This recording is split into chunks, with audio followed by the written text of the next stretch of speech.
Olá, Mediciners! Estamos aqui mais uma vez em um novo episódio do nosso podcast Médico de Quê? Eu sou Ana Gandolfi. Eu sou Raquel Teixeira. Esse é o Médico de Quê? O seu podcast de carreiras médicas. E outras cositas más. E quem que a gente está recebendo hoje, Ana? Hoje nós estamos recebendo, temos o prazer de receber a nossa grande amiga, ex-aluna e colega, doutora Bruna Gambirásio, neurologista. A Bruna é, na verdade, gente, a Globo que se cuide, viu? Porque a Bruna, ela é uma grande artista, cantora nas horas vagas. Nós vamos deixar o link, sim, da música que a Bruna cantou, que ela canta super bem. Ai, além disso, ex-bailarina do Balé Bolshoi. Balé Bolshoi é brincadeira, mas ex-bailarina é verdade. Ex-atriz. Ex-atriz. E mesmo assim, ela arranjou um tempo pra vir conversar com a gente. Então a gente tá se sentindo super prestigiada, né, Raquel? É isso aí. Oi, Bruna. Oi, eu tô muito feliz com o convite de vocês. São duas mulheres médicas que eu sempre admirei muito. E eu fiquei honrada com esse convite. Tô muito animada. Parabéns pelo projeto que vocês estão construindo. E vai ser um prazer poder colaborar um pouquinho com tudo isso. Ah, o prazer é nosso. E, Bruna, eu queria que você começasse contando aí pro nosso público quem é a Bruna. Não a Bruna necessariamente médica, mas quem é a Bruna? O Wikipedia, se você fosse escrever o seu Wikipedia, o que é que ia ter escrito lá, Bruna? Bom, a Bruna nasceu aqui em São Paulo, sempre morou na cidade de São Paulo. Na verdade, a Bruna não é paulistana, a Bruna é moquense, tá? Porque é diferente, só pra constar, né? Sotaque, estilo de vida, né? Tudo diferente. Então, eu sou nascida e criada na Moca. A família do meu pai é toda italiana.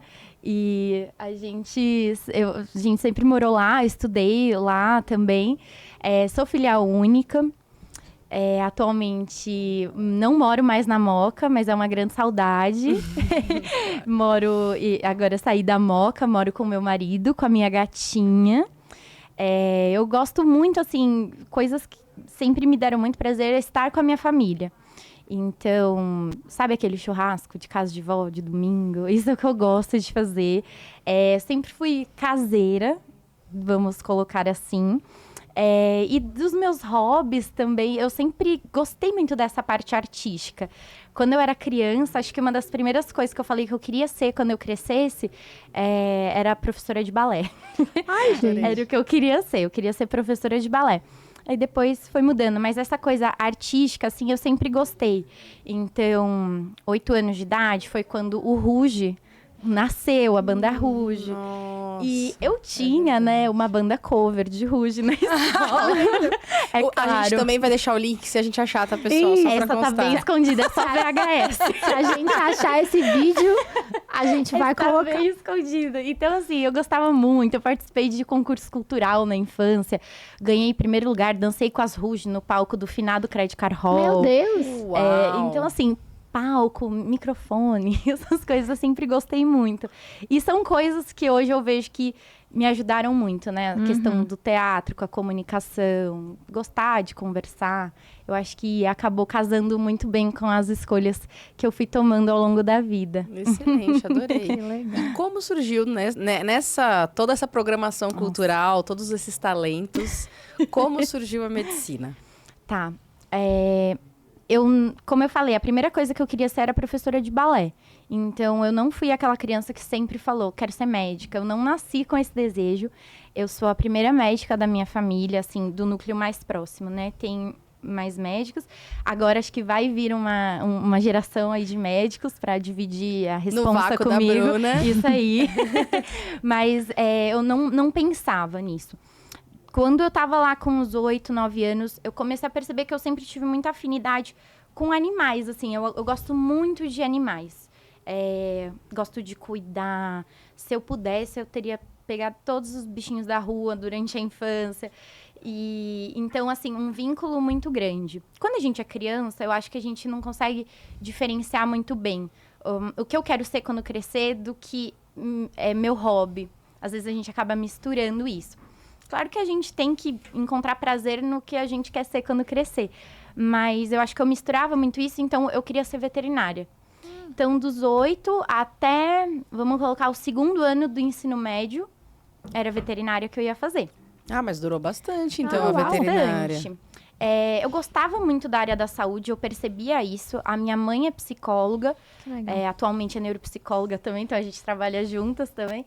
Foi influência da Bruna essa? Isso foi um pouco. Olha só. Ela já queria, mas ela precisava de um solo fértil ali pra... E Mas aí você queria ser trocou. veterinária de pequenos animais, gato, cachorro Pequeno ou de, porte. sei lá, cavalo? Não, era pequeno porte. Eu sou muito urbana, né? Então eu queria, assim, o poodlezinho, essas Gracinha. coisas. Eu queria pequeno porte.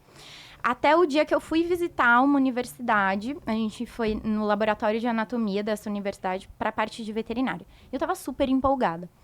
Eu entrei, era uma visita com a minha escola mesmo. Quando eu entrei e eu vi o cadáver do Rottweiler, era um Nossa. Rottweiler assim, formol, tudo. Prantos, prantos, prantos. E aquele foi um momento muito importante para mim. Porque eu parei e eu falei assim, eu acho que essa não vai ser a forma que eu vou conseguir ajudar os animais. Porque eu acho que o que eu queria era ajudar os animais. Sim. Uhum. Mas eu entendi ali, com 14 e 15 anos, não tinha muita maturidade, mas acho que foi maturidade suficiente para eu perceber que, Bruna, você vai ajudar de outra forma. Essa não vai ser sua profissão. Uhum. E aí eu comecei a pensar, então, o que eu vou ser quando crescer? A questão artística, para mim, eu sempre gostei. Mas eu nunca entendi que era isso que eu ia fazer para sempre. Então, eu nunca, nessa idade já adolescente, eu não pensava, de fato, eu vou estabelecer uma carreira nisso. Não. Eu, até, assim, as profissões dos meus pais, né? Minha mãe psicóloga, meu pai engenheiro. Então, eu buscava mais profissões tradicionais, né? Sim. Vamos colocar assim. E aí eu comecei a estudar. Bom, a área da saúde é uma coisa que eu gosto, eu acho interessante. Mas eu queria ter algumas coisas da vida que meu pai tinha. Então, meu pai é engenheiro, trabalhava em multinacional, ele viajava, ele dava aula. Meu pai, assim, eu olhava ele no palco, assim, palestrando, e falava, é isso. Só que eu gostava muito do consultório da minha mãe. Eu achava isso muito legal. E aí, pesquisando, medicina brilhou meu olho. Mas aí eu acho que a gente entra numa outra fase. No momento que você admite que você quer fazer medicina, você automaticamente está abrindo mão de muitas coisas. Sim. Perfeito. Né? Perfeito, exatamente E isso. eu acho que me demandava coragem. Uma menina muito nova, num mundinho ali, sem frustrações, tudo. Eu sabia que a partir do momento que eu falasse que eu queria ser médica, eu poderia me frustrar. Tinha muitos abandonos, né? Muitos E abandonos. são, na verdade, né? São, Depois, e hoje que nós todas aqui somos Uhum. médicas, a gente sabe que quantos abandonos a gente fez, né? Assim, Com quantas coisas a gente certeza. abriu mão pra estar aqui, né? Tem muito da parte do bônus, mas existe o ônus. Sim. E como eu não conhecia isso, eu não tinha médicos na família, às vezes eu até pensava que o ônus seria ainda maior. Falava, meu Deus, no que eu vou me meter? Então, eu acho que eu precisei de coragem para pensar. Eu era a melhor aluna da sala, eu nunca tinha ficado de recuperação. Então, como que eu poderia escolher uma profissão em que talvez eu não passasse direto? Em que todos os meus amigos da sala, que não tinham notas tão boas quanto as minhas, eles iriam Só que para eles iam estar faculdade. em outros cursos, eles provavelmente iam passar antes Eles de iam você, passar né? antes, com certeza. E foi o que aconteceu, né? Mas aí eu falava, como que eu vou ficar para trás? Pela primeira vez na minha vida, eu vou ficar para trás. Então, isso foi muito complicado. E eu acho que... Eu posso até dizer que foi, acho que, o primeiro momento em que minha saúde mental deu uma chacoalhadinha ali. Eu decidi fazer cursinho no 3º ano do ensino médio, no 2º semestre, para dar uma focada ainda maior. Não foi suficiente, claro, ajudou muito, porque estudo sempre é válido, mas não foi suficiente. E aí foi o primeiro momento na minha vida em que eu me frustrei. E aí o castelo perfeito desabou, né? Então, filha única, eu tive uma condição muito boa de criação, estudos, viagem. E aí, aquele momento, meus pais não podiam mais me Sim. dar aquilo, né? Era eu e eu. Então, foi um momento de grande frustração, de grande comparação, porque isso foi uma coisa que pegou muito pra mim. Então, meus amigos estão tocando a vida deles. E eu não, e eu tô aqui parada. hoje, a gente tem muito mais idade, a gente vê que isso Isso é uma bobagem. É uma um, bobagem. 2 Não anos tem que ter essa diferença pressa, né? faz, né? mas a Assim, gente tem pressa, mas né? tem, Porque quando né? a gente tem Pressa. 16, um ano é muita coisa, né? Uns Isso. 16 anos. Isso. Hoje, exatamente. coisa. Eu vou te falar que a minha história é tão parecida com a sua nesse sentido, porque eu lembro quando eu sempre quis medicina, né? Só essa mudança, assim. Mas eu realmente também não venho de uma família de médicos nem nada. E toda vez que eu fazia teste vocacional na escola, vinha artes. Nunca vinha medicina. Vinha artes biológicas como secundária. Mas eu já sabia que eu queria medicina, que eu ia fazer medicina, mas é isso.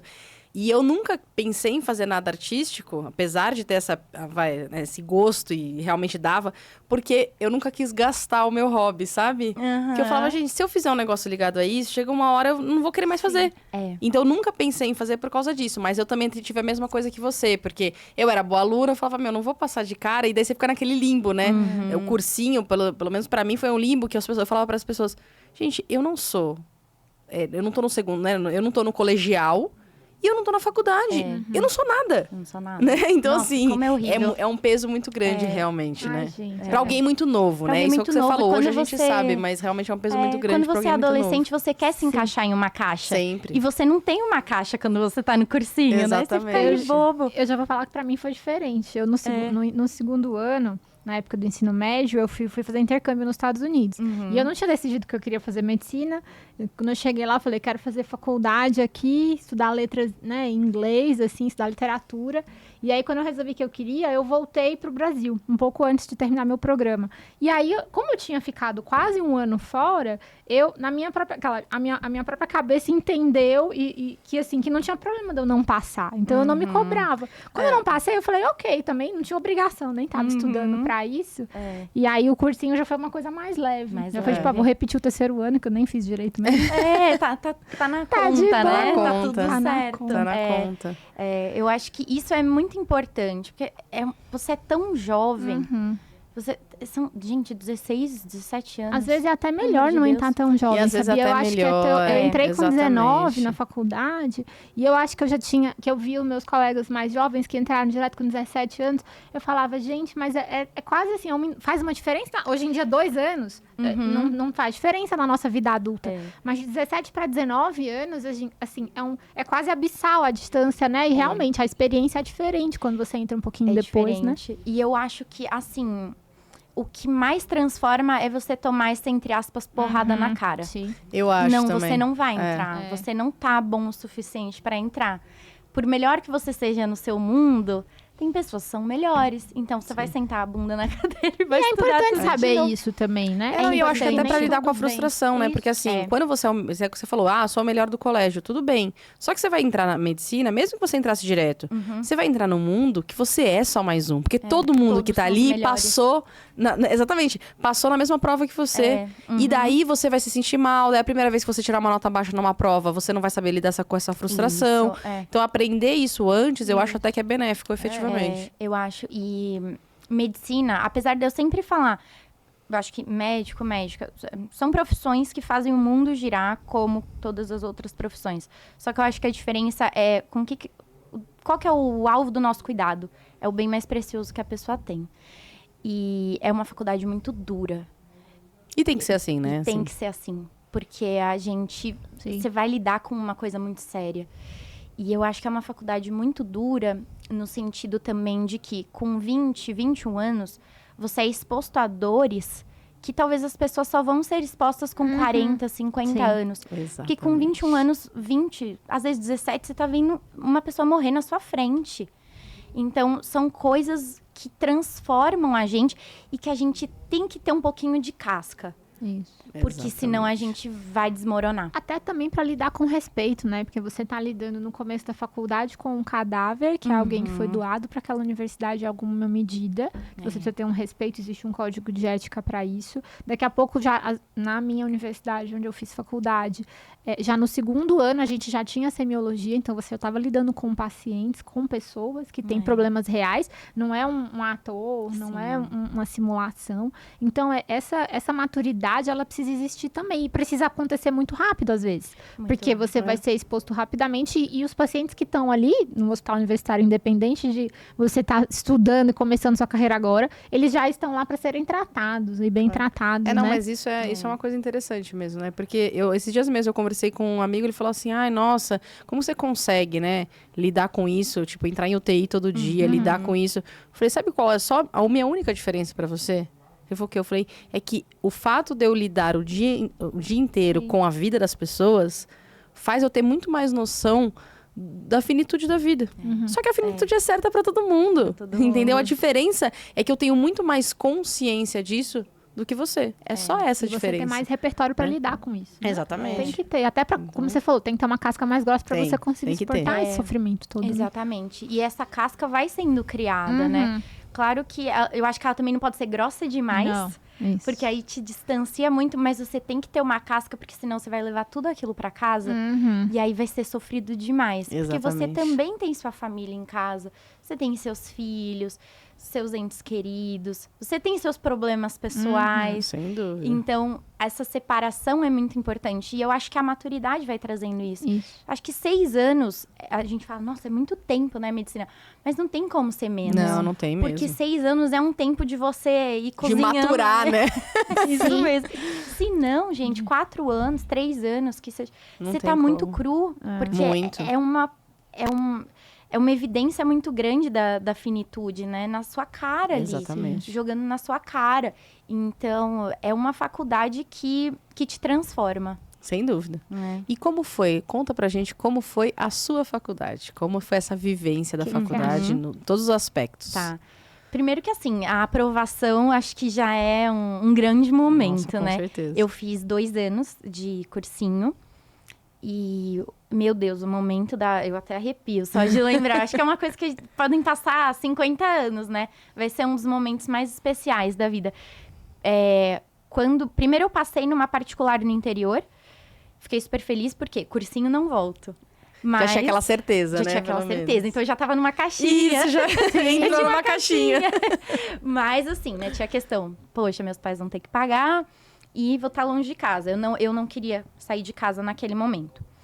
Depois passei numa particular aqui em São Paulo. Então, legal, vou ficar em casa. Mais um ganho, pelo menos ficar em não casa. Não vou ter que pagar aquela dormitório. Exatamente. Apartamento. Vai pagar a mensalidade, mas estou em casa. Aí depois veio a Unifesp. Aí, meu Deus, foi assim, uma explosão de alegria. Meu pai que viu a lista me ligou. Porque assim, eu não estava muito crente na Unifesp. Falei, não sei se deu, acho que não. A prova estava muito pesada, né? Então, falei, não sei se deu. Meu pai me ligou, poxa vida, meu Deus. Aí saíram 50 quilos das costas, deu certo. E aí, assim, a Unifesp a Escola Paulista, ela é diferente porque você não entra num campus, né? Então, Você entra num bairro, né? Você entra num bairro, casinhas ali. Então, eu esperava algo diferente. E aí, eu fui entendendo, não, então aqui é o bairro. Aqui tá onde eu vou ter aula no primeiro dia, aqui é a Atlética, que é o centro acadêmico. Eu fui me localizando. E, assim, muita gente nova, né? Gente do país todo. Acho que foi a primeira vez que eu ouvi tantos sotaques numa sala só. Pessoal, foi a primeira vez que ela saiu da Moca. Da Moca. Ninguém tava falando Bela. Ela veio pra Zona Sul. Ninguém terminava a frase com belo... Não, incrível. Não era cantado, né? O pessoal não falava cantado. Falei, caramba. E, assim, isso foi uma experiência incrível, lidar com tantas pessoas, assim, diferentes. Eu fiz uma faculdade em que os professores sempre foram muito próximos. Eu acho que isso é um ganho absurdo que a gente tem. Sempre me senti muito acolhida. E acho que, olhando retrospectivamente, eu poderia ter levado um pouco mais na tranquilidade a minha faculdade. Acho que eu me cobrei muito, mais uma vez. É uma coisa da personalidade, né, que vai se arrastando. Acho que eu me cobrei muito. Todas essas vezes em que eu via, poxa, olha, é muito grave o que esse paciente tem, olha, é muito grave. Um dia eu que vou ter que tratar ele. Então, assim, você vai se cobrando. Mas eu tive experiências, assim, muito boas. Eu acho que é muito gostoso você tá ali na aula. É um universo, né, que você vai descobrindo todos os dias. E amigos maravilhosos que eu tenho até hoje. Eu acho que como a gente... É uma faculdade integral, né? Então, aquele é seu mundo. Aquilo vira sua primeira casa. Você passa literalmente muito mais tempo lá. Então, você cria vínculos muito fortes.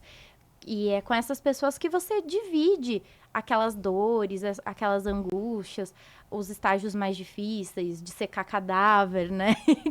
Então, acho que foi uma faculdade, assim, muito boa. O internato, acho que foi a cereja do bolo. Achei muito gostoso fazer o internato. Ai, eu amei o internato também. É A gente muito falou isso gostoso. quando a gente falou o primeiro episódio. Falava, gente, primeiro ano eu me senti, o que eu tô fazendo aqui? Pelo amor de Deus, anatomia, eu queria morrer. Tanto que, né, a neurocirurgia que não sou eu, claramente. Nem neuroanatomia, tinha pavor. E aí, quando chegou no hospital, eu falei, ai, graças a Deus. E o internato eu amava, eu era a primeira a chegar, a última a ir embora. Eu falava assim, gente, isso aqui é sensacional. É muito eu legal. Adoro. Porque você bom, fala, né? é isso que eu vou fazer. Então, acho que tudo começa a dar sentido. Uhum. O primeiro e o segundo ano, de fato, são muitas informações. Mas eu confesso que na anatomia, quando eu vi o cérebro, eu falei, é aqui que eu vou amarrar o bolo. Boa! assim? É isso que a gente queria saber. Como veio a neuro? Foi nesse momento, assim, ó, que você viu o cérebro, você falou, eu não consigo viver sem isso. Olha, eu fiquei encantada. Eu entrei pensando no quê? Isso tudo baseado em aulas de biologia do cursinho. Em vozes da minha cabeça. Vozes da minha fonte, vozes da minha cabeça. Neuro, endócrino e nefro. Eram os 3 que eu mais Arrasou. gostava. E assim, eu acho que nefro foi muito pelas vivências que eu acabei tendo, de passar em muito nefrologista, né? Aí por isso que você arrumou um Hashimoto pra também dizer que você queria Exatamente. vender. Isso, só pra puxar pra E aqui endócrino. do neuro uma enxaquequinha, tá bom, né? Tá ótimo. Mas eu acho que neuro e endócrino, o que eu mais gostava, que eu pensava assim, são 2 sistemas que controlam o corpo todo, de formas diferentes, né? Um com hormônio, o outro com neurotransmissor. Então, eu gostava muito disso, que era uma coisa que mexia no corpo todo. Eu achava isso bem legal. Quando entrou neuroanatomia, que eu vi o cérebro, e eu falei, gente, que coisa incrível. Porque eu olhava, tudo bem, eu conseguia dizer o que era giro pré-central, pós-central, etc. Mas você não vê ele funcionando. O coração... Não sei, Eu vejo. Ai, você é maravilhosa. Desculpa, gente. Ela pega na mão dos dias. O coração, assim, sem demérito algum, né? Pelo amor de Deus. Mas, assim, você entende, é algo mais visual. E é uma bomba, É uma né? bomba. Assim, é lindo, tudo mais. Mas é pulmão uma também, bomba, né? Você enxerga em alguma medida, né? Agora, aquilo, eu falava, gente, mas olha A que beleza tá na interessante. complexidade, né? Na complexidade. E aí, eu também percebi uma coisa minha também. Eu gostava de coisas que me desafiassem. Bem-vindo ao time. Não é? Coisas muito redondinhas. Ah, é isso, tá tudo bem estabelecido. Poxa, bacana, mas aí eu vou fazer isso o resto da vida? Não é legal ter coisa descobrindo, assim, todos os dias? Ah, um tratamento novo. Era isso que eu queria, então isso já foi ajudando a filtrar. Mas, de fato, a neuroanatomia foi o primeiro momento que o olho brilhou. Eu acho que todo mundo... Posso estar errada, viu, gente? Comentem, pessoal, o que vocês acham. Mas eu acho que todo mundo entra na faculdade de medicina encantado com o neuro. Porque, assim, não é possível você pensar e fazer... Controvérsia. Mas Não, brincadeira. Não, Mas assim, sim. não tem como você entrar numa faculdade de medicina e não falar, nossa, é fantástico você ter um órgão que controla o corpo inteiro. Vou lançar É que essa depois, né?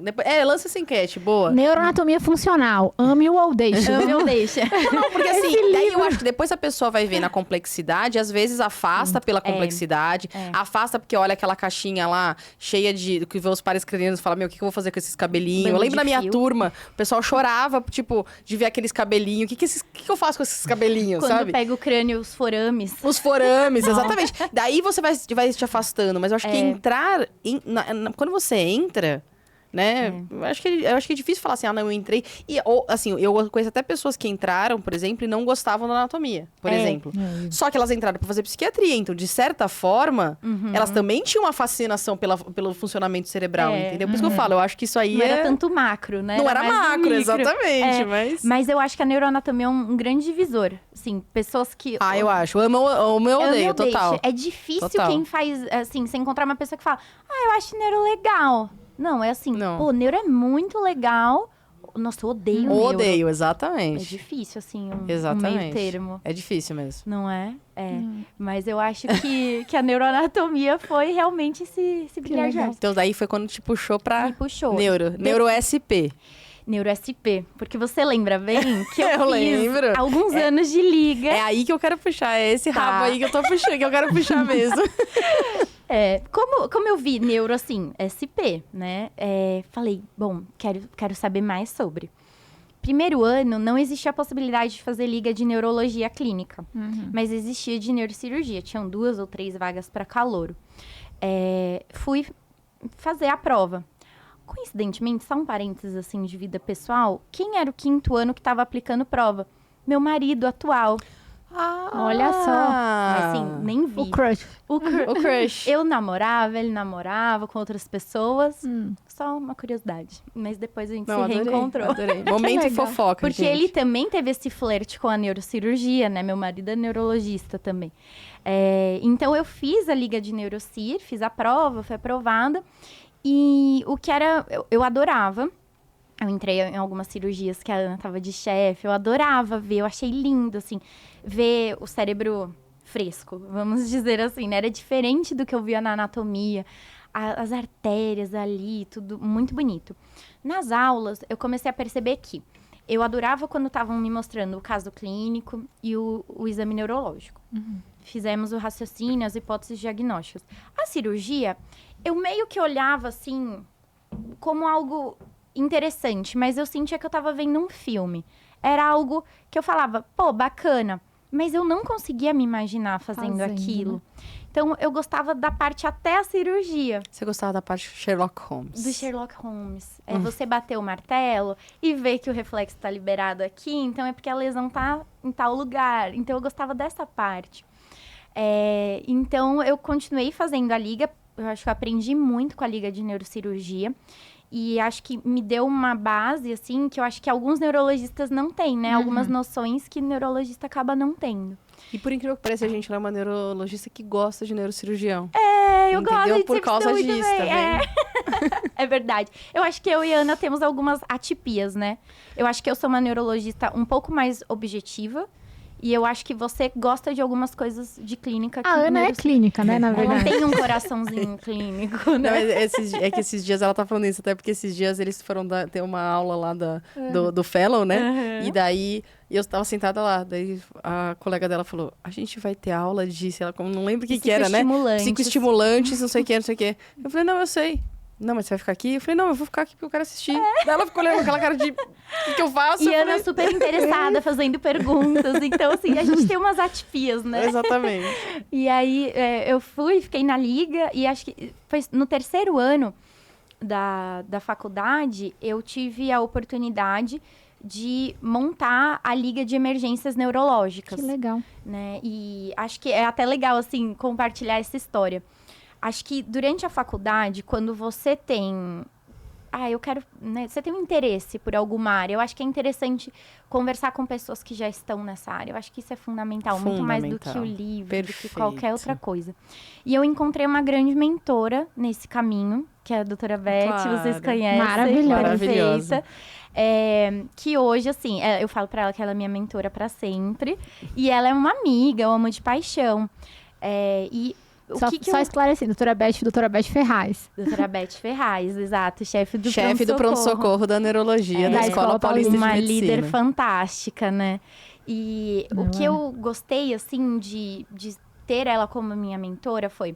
Eu via a neurologia, mas o que eu sempre falei pra ela... Eu quero entender como é ser mulher na neurologia e como é ter essa vida que você tem. Porque ela sempre foi uma pessoa com um estilo de vida muito parecido com o que eu sempre gostei. Essa coisa muito familiar, tudo. Então, como ela conciliava tudo isso?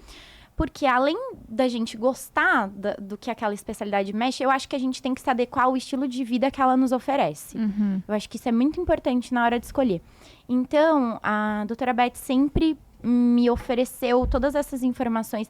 Ela se abriu de uma forma que eu sei que não é todo mundo que vai abrir tanto da vida pessoal, mas ela me deu esse grande presente e eu acho que isso me ajudou muito. E além disso, foi junto com ela que que fundei a Liga de Emergências Neurológicas. Então, poder ficar no pronto-socorro de neurologia, a gente dava alguns plantões lá, atendia fichas de cefaleia, a gente ficava com as fichas mais bobinhas, assim. Mas isso foi fundamental, assim, para eu entender que, poxa, eu gosto desse tipo de atendimento. Perfeito. Essa é a lógica que... Isso faz sentido para mim. E foi ótimo, assim. Para mim foi mais fácil decidir minha residência do que minha graduação, do que a minha faculdade, né? Do que o que eu queria fazer de graduação. Mas eu acho que quando você decide cedo, tem uma pegadinha aí. Você pode se fechar muito cedo, o que eu acho que pode ser muito perigoso. Sim, sem dúvida. E aí também a doutora Beth foi fundamental, foi mentora mesmo. Ela falou, você vai fazer neuro? Ótimo, então você vai estudar neuro o resto da sua vida. Ginecologia, obstetrícia, você vai estudar agora. Pediatria, você vai estudar agora. Então, apesar... Eu sempre estudava mais do que a média dos outros alunos de neurologia. Mas eu foquei muito em aprender essas outras coisas. Não, foi maravilhosa mesmo. Até porque na minha área especificamente, as pessoas têm muito a mania de assim, tem alguém me acompanhando. Ai, pra que você vai estudar GO? Bobagem, você nunca mais vai ver isso na vida. Pelo contrário, justamente o que você não vai ver é o que vai te ajudar e vai te dar uma bagagem pra você ser um médico melhor. Até porque, antes de ser neurologista, você é médica, né, Bruna? Acho que essa que é a grande questão, né? Exatamente. E a gente não sabe os caminhos que a vida toma. Exatamente. Por exemplo, hoje eu faço neurologia no maior grupo de maternidades aqui de São Paulo. Então, não poderia chegar sem saber nada de obstetrícia. Eu tenho que saber o que é uma síndrome HELP, uma pré-eclâmpsia, saber, é dor de cabeça de pré-eclâmpsia ou é dor de cabeça de enxaqueca. Sim. Então, a gente não sabe o que o futuro reserva pra gente. Então, é importante a gente ter essa base. Que é isso, a gente tá se formando médico. Sim, o que a gente vai fazer dali pra frente é outra coisa. E eu acho que a outra coisa que eu acho que é importante ficar para os alunos também, de tudo que você falou, é assim, às vezes você tem um interesse, e daí, como você falou, você vai conversar com alguém da área, ou mesmo vai fazer um estágio, ou montar uma liga como você montou, e isso serve, às vezes, para você desistir. Isso. E tá tudo bem. Isso é válido. Né? Porque é super válido. Não é perdido. Primeiro que essa experiência não é perdida, que você vai usar isso na sua vida médica, essa experiência que você teve. Fora que economiza um tempo, né? Porque às vezes você ia fazer aquilo, não ia gostar, ia querer fazer outra coisa. Então, assim, economiza um tempo. Então, muitas vezes, na neurocirurgia, a gente fala muito isso. Faça o estágio eletivo da neurocirurgia. E eu conheço alguns que fizeram o estágio e daí eles desistiram. E tá tudo bem, né? Não foi, não, perdi um mês do eletivo. Não, você ganhou. Exato, né? Exatamente. Então, eu também, parecido com a Bruna, cedo decidi que eu queria fazer endócrino, né? Eu me encantei na época da fisiologia, lá na graduação, e eu fiz eletivo, rodei na endócrino e voltei. E uma colega minha, eu fiz estágio na URGS, no Rio Grande do Sul, e a colega que foi comigo, a gente foi em dupla, ela é otorrino, e ela usou o estágio eletivo dela e falou, legal, gostei, mas não é isso que eu quero. Isso é importante também, eu acho que pra mim foi muito importante ter feito esse estágio durante o internato, por exemplo, pra gente entender um pouco melhor, porque você vê nas clínicas, é uma coisa tão quase que abstrata, né? Neuro, gastro, infecto, e são coisas que às vezes o dia a dia a gente só vai saber na residência, e aí às vezes fala assim, nem era isso que eu queria. Exatamente. E aí você fica pescando uma coisa pra outra e, né? E a gente acaba decidindo muito porque às vezes a gente vai com a cara do residente, às vezes o residente é gente boa. Então, por exemplo, quem gosta de cirurgia, é muito comum, o residente deixou fazer um monte de procedimento naquela determinada especialidade. E não é assim, né? Então, assim, você conhecer o dia a dia, até pra você, isso que você falou, né? De adequar o estilo de vida que você pretende ter. Eu sempre falo pros alunos, eu acho que a gente tem que determinar quais são os valores inegociáveis para escolher a especialidade. Então, qual que é o valor inegociável? O valor inegociável é eu quero dormir toda noite na minha casa. O valor inegociável é eu não quero trabalhar de final de semana. O valor inegociável... Porque, assim, tem o período da residência. O período da residência, provavelmente, todos os seus valores negociáveis serão rompidos. Não há valores, não há valores. Só há insalubridade. Mas você tem que pensar no pós, né? E, assim, os valores negociáveis é uma boa forma de você escolher, né? Então, assim, eu quero trabalhar num horário regular, eu não quero ser chamado de uma hora para outra, eu quero, né? Eu não quero ter uma vida mais linear, digamos assim. Então, assim, tudo isso faz muita diferença, né? Quais foram os valores inegociáveis para vocês? Nossa! Olha eu, né? Eu troquei de posição. Adorei. Eu acho que o primeiro valor inegociável para mim é o que você falou, que eu sou bem parecida com você nesse sentido de eu gostaria de estar constantemente desafiada. O meu, eu quebrei o meu valor inegociável. Ixi, Quando eu escolhi. Não, porque eu entrei na clínica pra fazer exclusivamente endócrino. Falei, eu tenho pavor, horror de pronto-socorro. E eu fiquei como chefe do PS da clínica há 8 anos. Então, momento revelação. Raquel tinha pavor de pronto-socorro. Mas isso acho que até que eu falei aqui. Se não, fica aí. Gente, não façam o que eu fiz. Eu tinha pavor. Eu não ia fazer. Eu fiz prova pra dermato porque eu não queria passar pela clínica. De residência, porque eu tinha um pavor absurdo de PS. E aí, quando eu cheguei, eu tive aquele meu amor inegociável com a AS, que foi nosso professor. E assim, eu era apaixonada pelo PS. Até hoje, é o trabalho que foi a coisa que eu mais gostei de ter feito. E é o que você mais sente falta, não é? É o que eu mais tenho saudade. Nossa, e eu jamais nunca pensei que eu fosse querer. Eu tinha horror a pronto-socorro, a emergência. E é a coisa que eu mais gosto. Hoje em dia, até já me perguntaram, você teria feito medicina de emergência, né? Que não era especialidade quando a gente é mais velha, né, gente? Aquela, semana passada foi 20 anos que saiu o resultado do meu vestibular. Alguém na minha turma postou isso. E eu falei, caraca, como eu tô velha mesmo. Eu já tô em 21, tá? E só aí... pra constar desse momento. E aí não tinha ainda, mas eu falei, não faria, porque eu gosto do pronto-socorro da clínica, na forma como era quando a gente trabalhou na escola. A residência de medicina de emergência, ela é muito voltada para especialidades cirúrgicas, assim, para procedimento, trauma. Eu nunca me vi fazendo aquilo. Pré-hospitalar, salvamento de helicóptero. Tem horror, gente, tenho medo de altura, pelo amor de Deus. Então, assim, eu fui muito feliz. Né? Eles amam, né, gente? É o que eles adoram. Então, assim, não seria pra mim. Mas é isso. Meu valor inegociável era esse. Eu quebrei no primeiro ano da residência. E mudou minha vida. E aí, eu sou uma endócrino completamente fora do padrão. Eu gostava de estudar endócrino. Eu li o livro inteiro do Vilar antes de entrar na residência.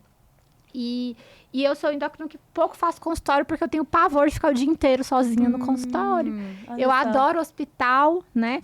Mas é isso. Então, às vezes até a gente muda. Não, mas eu sempre falo para os alunos, eu falo, às vezes vocês vão romper, mas é importante você ter esses valores inegociáveis para te ajudar, para te guiar, né? E para pontuar o que você quer até quando, assim. Eu fiz plantão no final de semana, eu lembro muito o professor João Roberto Sá, que era professor-chefe da residência da endócrino quando eu passei, ele falou, eu fiz plantão noturno até 35 anos, ele falava. Depois eu não faço, mas eu falei, eu também quero isso. Aí eu cheguei até nos 36 e falei, não, agora não dá mais que tá queimando meus neurônios, já não tenho mais neurônio sobrando.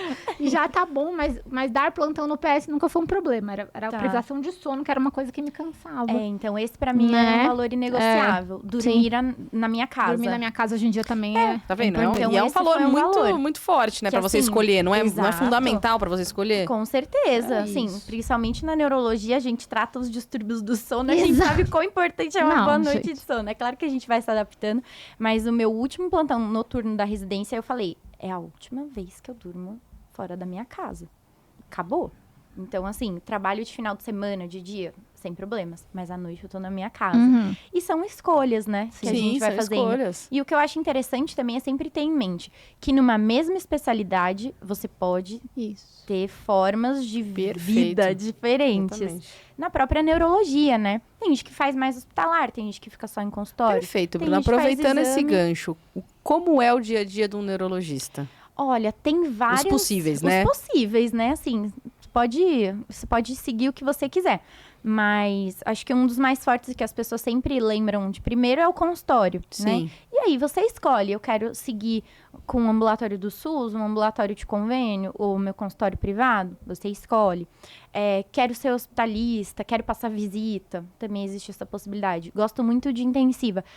O neurointensivismo vem crescendo muito. Então a gente tem muita coisa para fazer. O pós-operatório de vocês acaba entrando nesse neurointensivismo. Grupo de líquor, né? Também que é uma... Existe o grupo de líquor. Pra quem gosta, de procedimento. Procedimento acabaria entrando o líquor.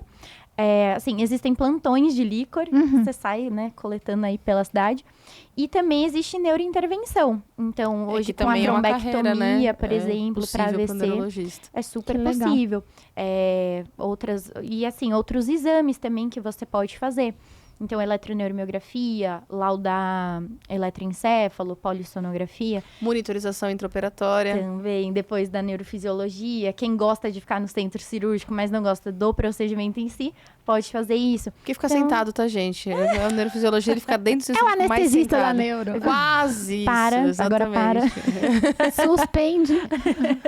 Então, eu acho que a neurologia é uma área muito vasta que Sim. eu acho que você consegue adequar vários estilos de vida, dependendo do que você quiser. Não gosto de ter o paciente para mim. Perfeito, você pode dar plantão de neurologia, ou você pode ficar passando visita, não precisa fazer consultório, ou você vai lá, faz o exame, terminou de fazer o exame, o problema não é mais seu, digamos assim.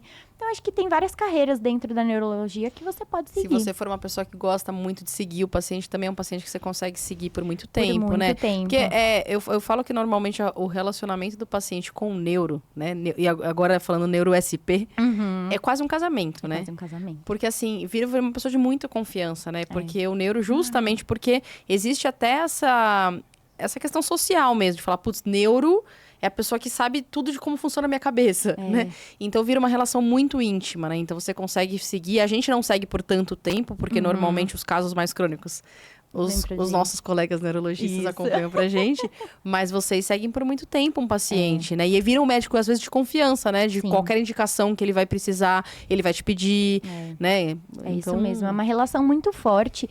E eu acho que essa relação muito forte também vem do que o neurologista trata, né? E eu acho que isso é uma coisa importante de pontuar para quem está na dúvida se faz neurologia ou não. O neurologista, ele não vai ser o cara que cura.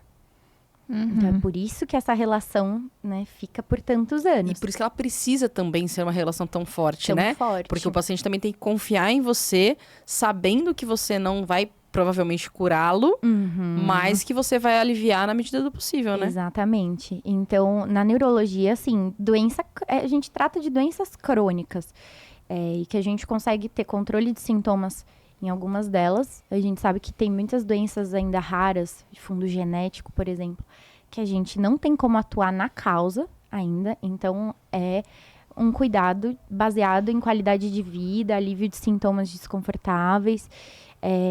Então, escolher neurologia é escolher esse perfil de paciente também, principalmente se você está falando de consultório. Se você quer seguir consultório, é totalmente diferente se você gosta de fazer GO, por exemplo. GO é extremamente mais resolutivo, ou você até pode casar com o paciente também, mas é algo totalmente diferente. Rotina ginecológica. Faz muita rotina, você faz muito paciente preventivo, né? Faz muito, é como puericultura, por exemplo, Exatamente. né? É completamente diferente o perfil, né? Então, entender também o perfil da doença do seu paciente, do que eu tô falando, eu acho que faz muito sentido, porque eu acho que senão você pode se frustrar. Perfeito. Se você tem um perfil mais curativo, você pode se frustrar sendo neurologista. É interessante você falar isso. A gente teve na primeira temporada o Stefano, que falou pra gente da pediatria, né? E ele falou muito disso, de que alguns pediatras, eles querem tratar pacientes doentes. Eles não querem ficar fazendo a parte preventiva. E que tem essa opção.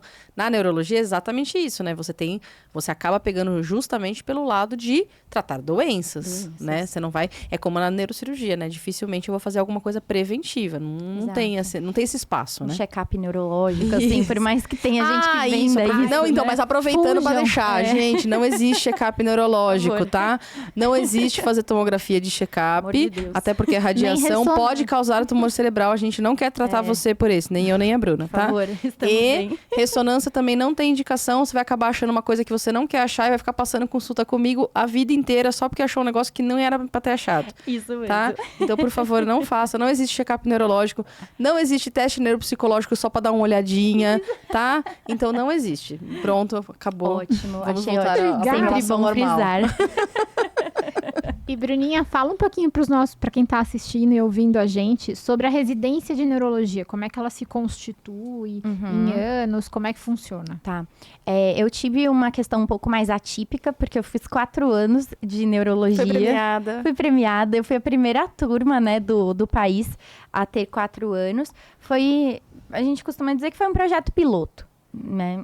Então, o 4º ano seria para a gente poder esmiuçar um pouco mais alguns aspectos ambulatoriais, por exemplo, neuropediatria, neurofisiologia, uma segunda passagem pela neuromuscular, esses tópicos que são bem assim, específicos. mas que acabou não se concretizando aqui no Brasil. Foi uma estratégia até de equiparar a residências de fora do país, mas que acabou não dando muito certo. Então, foram 4 turmas, desculpa, lá na Escola Paulista, com o cronograma de 4 anos, mas quem já é R1 hoje, fevereiro de 2024, já volta para 3 anos, né? Então, falando nesse de 3 anos, então, o primeiro ano, clínica médica. Então, tem essa vantagem que é muito legal, às vezes, eu brinco com os alunos, eles falam, tô na dúvida se eu faço neuro ou reumato. Aí eu falo, você pode fazer uma prova ou 2 provas. Com neuro, você faz uma prova e você já entra, já tem sua clínica médica embutida. É 1 ano, e é um pouco mais focado para o que o neurologista precisa. Então, você não vai passar em tudo da clínica médica. Por exemplo, hemato, a gente não passa. Tem algumas sub-áreas que a gente não passa. Mas endócrino, a gente tem um ambulatório de neuroendócrino. Reumato, que tem muita sobreposição. Tem algumas partes que são já bem específicas, a gente acaba rodando. E já tem na escola, né, na Unifesp, a gente tem bastante neurologia já. A gente tem uma passagem pelo pronto-socorro, já temos plantões noturnos nessa época e temos também enfermaria, já tem o primeiro estágio de enfermaria. Falando, os plantões noturnos são no PS da neurologia, só para quem não conhece o programa saber o que são os plantões. A gente tem plantão noturno tanto na clínica quanto na neurologia. Então, assim, uma carga considerável de plantões. E aí a gente também passa na enfermaria da neurologia. Então, a gente já tem essa noção. No R2, você entra na neurologia propriamente dita. O R2 é o nosso ano mais pesado mesmo, em termos de responsabilidade, em termos de carga horária. Porque, querendo ou não, no R1, às vezes fica aquela sensação de que você é café com leite. Porque você tá na clínica... Você tá na clínica, mas você não é da clínica. Exatamente. Então, às vezes, dá aquela sensação de café com leite, você fica um pouco mais tranquilo. No R2, a cobrança vem bem mais pesada. E eu acho que é o ano mais transformador. Assim, você sai, assim, fisicamente é muito pesado. São muitos plantões noturnos, de final de semana, feriados, no PS da Neuro. Você cobre Natal, Ano Novo, é tudo do R2. Então, todo feriado, todo final de ano é do R2. E é um ano mais hospitalar. Vamos colocar assim. Então, tem UTI, tem enfermaria, pronto-socorro. Tem alguns ambulatórios, então, ambulatório de neurologia geral, cefaleia. Tem o estágio do líquor, em que a gente coleta líquor do hospital todo. É muito legal. Eu adorava. Mas eu acho que é um ano que, quando você termina, você fala assim, podem me colocar em qualquer pronto-socorro. Eu dou conta. Então, é muito legal, assim, você vê... Vira a chave, né, mesmo, Vira muito né? a chave. Você fala, eu virei neurologista. E aí, no R3, você vai refinar a parte ambulatorial. Então, aí você vai aprender a tratar uma doença de Parkinson, um Alzheimer. Você vai refinar essa parte ambulatorial. Mas a parte de pronto-socorro, a carga de pronto-socorro, de urgências, fica mais concentrada no R2. No R2. No R3 tem mais uma passagem pelo pronto-socorro. No R2 são 3 passagens, né, de horizontal mesmo. No R3 você tem mais uma. E é interessante porque, assim, você vê como você amadureceu. Você vai conseguindo coordenar muito mais ali os seus R-, é muito bacana. Até o R1 da neurocirurgia. Até o R1 da neurocirurgia, que passa com a gente. O residente da clínica. Não, mas eu lembro que que os R3, eu achava eles o máximo. Que eles resolviam tudo. Você resolve tudo. A gente discutia, às vezes pegava... Não, que eu tô... Eles falavam, fica tranquilo. Tipo, eles tinham uma sabedoria, plácidos, assim. né? E era pouca diferença pra gente, né? A gente, tipo, era 2 anos de diferença. Cara, mas era outra pessoa, assim. Mas acho que essa... tanta vivência, né? Mas eu acho que esse recado é importante pra quem tá nos ouvindo e nos assistindo. Porque, assim, essa eu acho que é a grande diferença da residência pra qualquer outra forma de treinamento, como pós-graduação médica, né? A exposição, que é muito grande... E o nível de crescimento, que ele é quase que exponencial de um ano para o outro, e a gente só nota quando a gente vira a chave. Exatamente. Quando você sai do R1 da clínica para o R2 da clínica, você fala, nossa, realmente eu não sabia do que eu estava fazendo aqui ano passado. E isso é um momento, acho que na nossa vida, até fora da graduação, o momento onde a gente realmente tem uma curva de aprendizado maior do que em qualquer outro momento, né? Sem dúvida, porque é imersivo, né? Isso. Então, assim, é muito superior, né? A qualquer outro tipo de formação, pós-graduação. Não dá pra comparar, né? E não adianta, né? Falarem assim, Não importa se fez residência, não. Importa sim. Porque Muito. isso te dá uma qualidade, uma segurança no que você está fazendo. Principalmente quando você faz residência também numa instituição com volume e com complexidade. Porque não adianta. Se você não vê com volume determinado, você não vai ser, eu vi um caso que vou conseguir tratar. Não é. Porque a repetição te faz aprender muito, né? Porque você vai reconhecendo padrões. Exatamente. Acho que a medicina é muito isso, é reconhecendo padrões, você vai reconhecendo padrões, você vai vendo as complicações do seu próprio tratamento, né? O remédio que não deu certo. Exato. Então, tudo isso só com volume que você vai enxergar. Com volume, então, não tem como comparar uma residência num grande hospital, né? Num hospital escola, de um hospital menor, ou às vezes de nem fazer residência, de fazer só um curso. Enfim, não tem nem como comparar. Não tem como comparar. E eu acho que é um grande privilégio também fazer residência num hospital público, né? Eu acho que isso traz um aprendizado. A minha mãe brincava comigo que eu estava aprendendo a jogar vôlei com bola de basquete. Então, era uma bola muito mais difícil. Porque você treina sobre todas as adversidades ali. Exatamente. É falta de remédio, é falta de leito.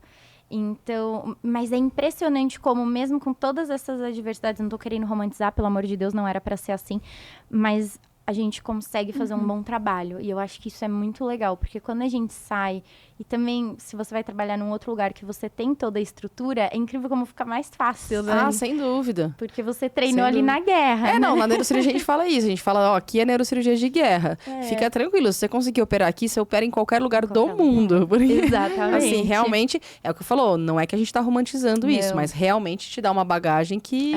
Claro que a gente poderia ter essa bagagem de uma forma mais soft, né? Isso, exatamente. Daria também, né? Não é pra ser aquelas pessoas que, eu sofri, então todo mundo tem que sofrer. Não. Mas realmente te traz uma bagagem e também experiências de vida, né? Humana, que só né? Isso, é uma experiência humana diferente, humana, né? com certeza. Então, eu sou muito grata, assim, por ter passado esses, não só 3, como 4 anos de residência lá. E acho que tive uma formação muito boa e que me dá muita segurança para trabalhar fora. Passar por todos esses ambientes e depois escolher o que você mais gosta de fazer. Perfeito. E, Bruna, você... Bom, seu marido é neurologista também. Mas quando você acabou a residência, te bateu uma insegurança? De tipo, o que eu vou fazer agora? Como vai ser? Você já tinha, talvez, até por influência dele, meio que um caminho? Ou... Tá. Como eu tive esse ano a mais, eu tive um tempo, talvez, para ir estruturando algumas coisas. Então, no final da residência, eu já tinha começado um ambulatório de neurologia, eu já estava nas maternidades que eu falei que eu passo. Então, eu tinha alguns caminhos estruturados. O que mais me dava ansiedade era a questão de consultório, porque consultório sempre foi a coisa que eu mais queria fazer. E aí, assim, quando começar o consultório? É muito cedo? Ou eu espero mais? Então, fui tentando coletar essas informações. Isso gerava um pouco de ansiedade, mas é muito estranho. Assim, eu não consigo encontrar outra palavra além de estranho. Quando você atende um paciente e você não precisa discutir com ninguém. Eu posso dar conduta? Eu tenho que dar conduta sozinha agora. Você quase pediu pra ir no banheiro, pra poder sair da sala e voltar, né? É muito engraçado, porque a sua cabeça fica naquele automático também, né? Sim. Atender, me dá um minutinho, vou discutir com o meu chefe, com a minha chefe, vou voltar. Então, assim, isso foi um estranhamento. E é engraçado, né? Porque quando a gente tá no finalzinho da residência... Você tem até aquele mau humor, às vezes, de falar, que saco, vou ter que discutir, é tão óbvio a conduta aqui, por que eu vou ter que discutir? Só que daí, a hora que você realmente não precisa mais discutir com ninguém, você fala, opa, sério? Não tem ninguém pra discutir? Como assim? Você tá meio cara crachá, assim, né? E aí sai, você fala, o que eu tenho que fazer? Então, deu um pouco dessa insegurança, né? Você fala, eu vou saber o que fazer. Só que aí você vai vendo que às vezes o mundo fora é até um pouco mais fácil do que o mundo acadêmico, né? Sem dúvida. Os casos são mais fáceis de maneira geral. Fáceis. Sempre vai ter um ou outro que enrosca um pouco mais. Mas aí também eu acho que com o tempo a gente vai desenvolvendo, né? Como é que eu ganho tempo aqui para estudar? Eu acho que estudar a gente sempre vai precisar, sempre na neurologia, então sempre vai vir um caso desafiador, um aqui, um ali, que você vai ter que parar. E eu acho que é ter humildade também, falar para o paciente, eu gostaria de estudar o seu caso. Posso estudar? Você volta semana que vem? eu acho que não tem problema nenhum isso, né? Às vezes também a gente tem essa impressão de que a gente sai da residência, a gente tem que saber tudo, a gente tem que dominar exatamente. tudo. Não, vai ter coisa que você vai ter que sentar e estudar um pouco mais, relembrar. E tá tudo bem, né? Acho que é construção. Não, sem dúvida. E é uma construção bonita, né, de se ver. A gente tá se encaminhando pro final, tá? Porque o papo tá muito bom, a gente nem vê o tempo passar. Eu amo. Mas eu queria que você contasse pra gente como você vê. É uma pergunta um pouco polêmica. Ai, meu Deus. O papel das mídias sociais na medicina hoje. Eu sei que você tem a sua mídia social, você vai passar no final, inclusive, para todos, tá? Eu e a Bruna até fizemos uma live juntas em janeiro, né? Sobre as diferenças entre neurocirurgia e neurologia. Então, quem tá na dúvida entre as duas, vai lá assistir, tá no meu Instagram e no da Bruna. Mas como que você vê o papel? Como é pra você estar presente nas mídias sociais? Conta um pouquinho pra gente. Tá.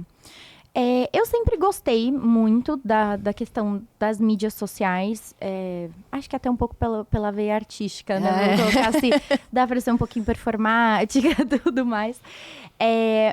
Eu acho que hoje as mídias sociais são necessárias, elas acabam sendo um cartão de visita.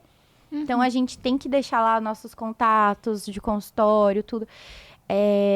Mas eu acho que a gente entrou por um caminho muito preocupante. Em que, ao invés do paciente falar assim, poxa, eu passei numa médica que ela é formada em tal instituição, ela trabalha em tal coisa, pós-graduada em tal coisa, eu fui numa médica de 100 mil seguidores. E eu acho isso tão complicado, porque eu acho que é uma inversão de valores muito grande, né? A gente tá medindo qualidade de formação do profissional para quem você está entregando o cuidado da sua saúde pelo número de seguidores. Então, eu acho isso muito complicado. Eu acho que, assim, você tendo uma boa formação, eu acho que você tem que investir, de fato, nas redes sociais para que as pessoas possam te achar. Porque se elas te encontrarem, que bom, porque elas estão com uma profissional capacitada e que vai cuidar delas como um paciente, vai cuidar da saúde delas, não vai cuidar da experiência do cliente delas.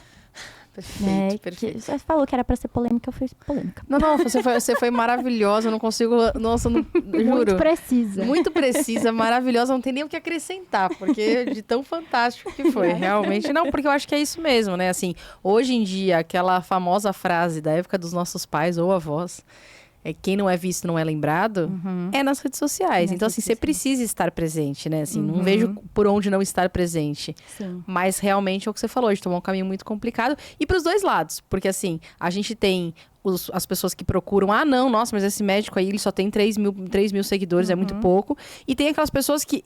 E eu confesso que eu sou um pouco assim, que a hora que eu vejo um médico com 100 mil seguidores, eu falo, deve ser picareta.